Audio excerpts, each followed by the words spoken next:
अच्छा सुनो, सब कुछ मिलेगा मैरिज को रेडी होगा तुम चाहिए ना चाहिए गोल्डन चोइन नगद रुपया एगो चोर पहिया सब कुछ मिलेगा मैरिज को रेडी होगा तुम चाहिए कूलर फ्रिज और टीवी उसके साथ सुंदर बेबी और सूट खट मखमल का सहज मिलेगा।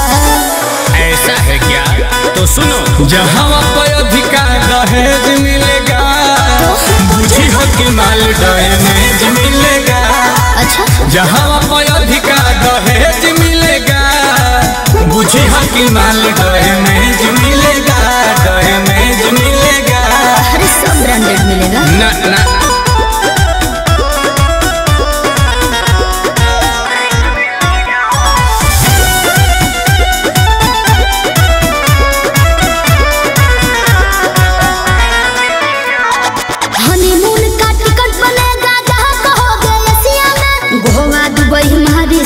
सिंगापुर मलेशिया लालच दिखा के बना के हसबैंड रे दे दोगी हमको जवानी सेकंड हैंड रे।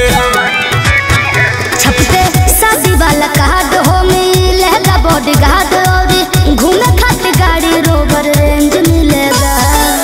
जहाँ पर अधिकार दहेज मिलेगा बुझिया कि माल डैमेज मिलेगा। जहाँ पर अधिकार दहेज मिलेगा बुझिया कि माल डैमेज मिलेगा, डैमेज मिलेगा। बहुत ज्ञानी बने सब पता है।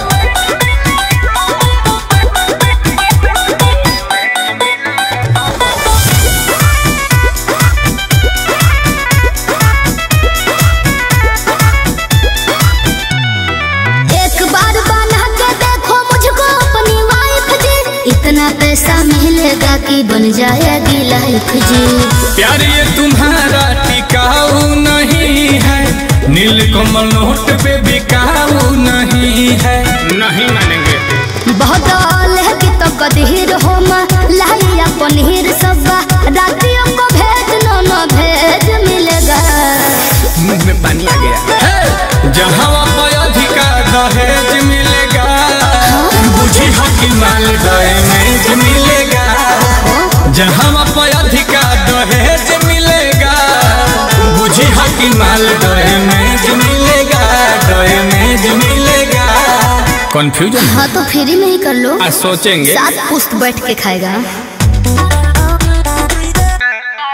जहाँ पर अधिकार दहेज मिलेगा बुझी हो कि माल डैमेज मिलेगा।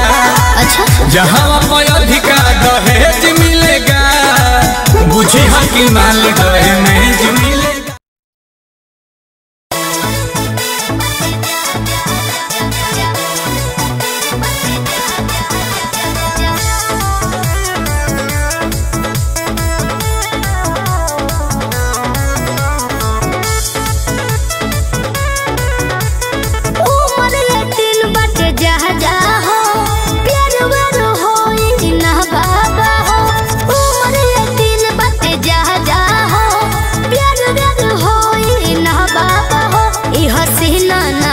कभी आएगी जब मुझसे नजर तू मिलाएगी तभी तेरी ये जवानी रंग लाएगी।